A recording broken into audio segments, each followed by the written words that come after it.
இப்போதான் சார் வீட்டுக்கு வந்தேன். வீட்டுக்கு போயிட்டீங்களா? ஹலோ, நீங்கள் அனுப்பின ரிப்போர்ட்டில் மிஸ்டேக்ஸ் இருக்குன்னு இமெயில் வந்திருக்கு பார்த்தீங்களா?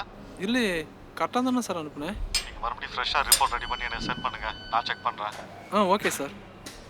ஏற்கனவே பட்ஜெட் கம்மியாக இருக்குன்னு டீமில் 2 பேரை தூக்கணும்னு சொல்லிட்டு இருக்காங்க. தேவையில்லாமல் லிஸ்ட்டில் வந்துடாது. ஓகே சார், ஒரு 1/2 அன் ஹவரில் சென்ட் பண்ணுறேன்.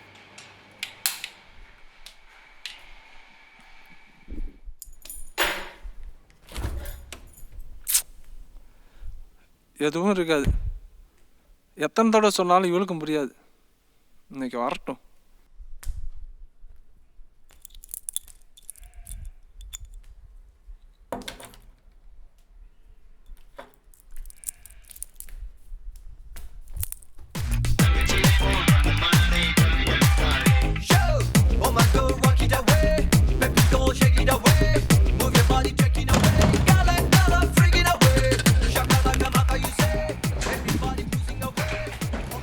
பாட்டு சவுண்டு கம்மியாக வைப்பா.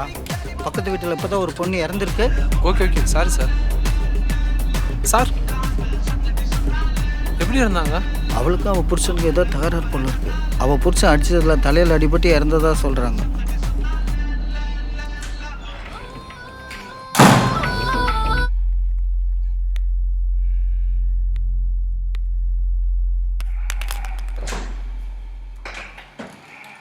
எப்போ வந்தீங்க?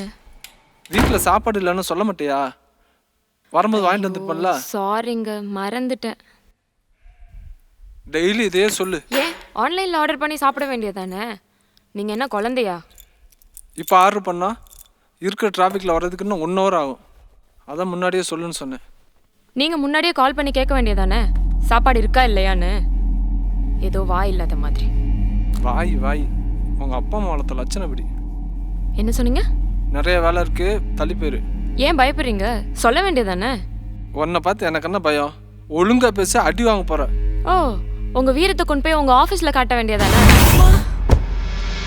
ஏய் கீதா, கீதா, கீதா.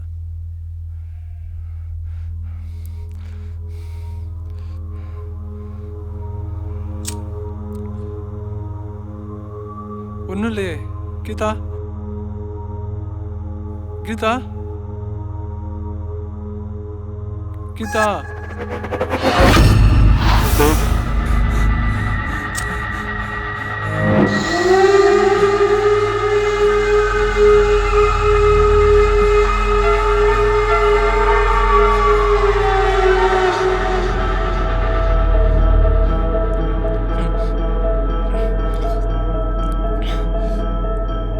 கீதா, தொடாத. கீதா, தொடாத.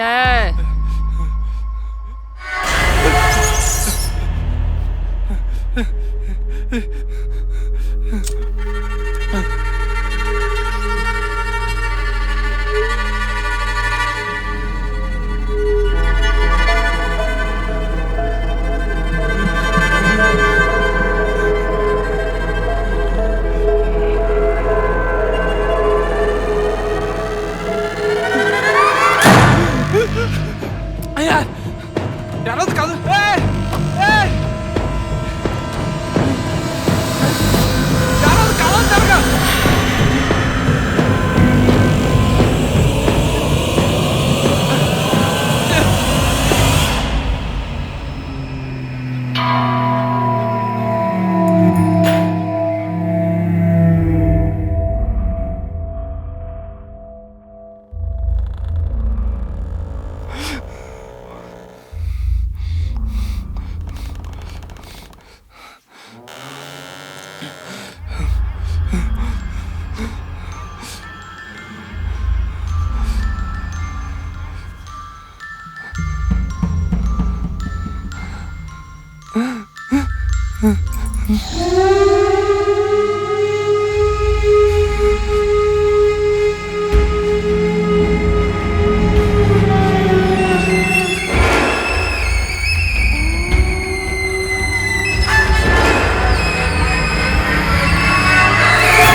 அனிதா,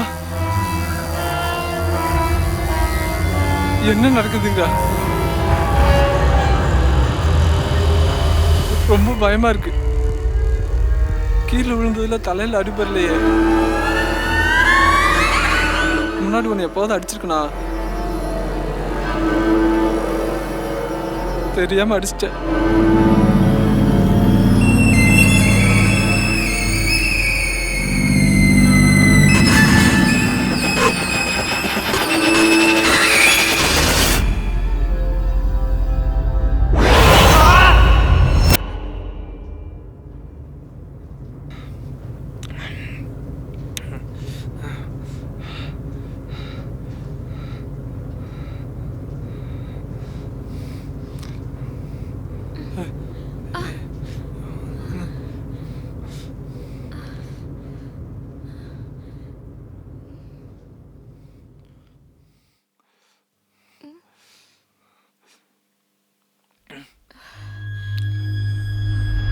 ஏய், நான் கிளம்புறேன்.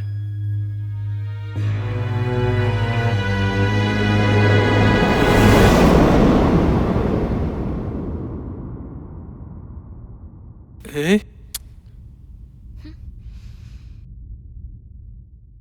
வெளியில போய் சாப்பிடலாமா?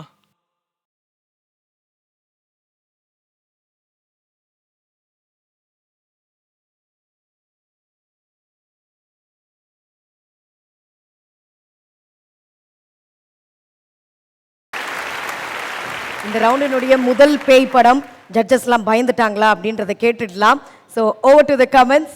Let's start with special guest. Actually என்னன்னா, நமக்கு இப்போ ஒரு ஃபுல் ஃப்ளெஜ்ட் ஃபிலிம்னா அதுக்கு ஒரு 20 மினிட்ஸ் ஸ்பேஸ் செட் பண்ணுறதுக்கு நமக்கு ஒரு டைம் இருக்கும். பட் இதில் வந்து ஆரம்பிக்கும் போதே அந்த ஹாரர் இருந்ததுனால இட் வாஸ் ரியலி நைஸ். எனக்கு சினிமாட்டோகிராஃபி பிடிச்சிருந்தது.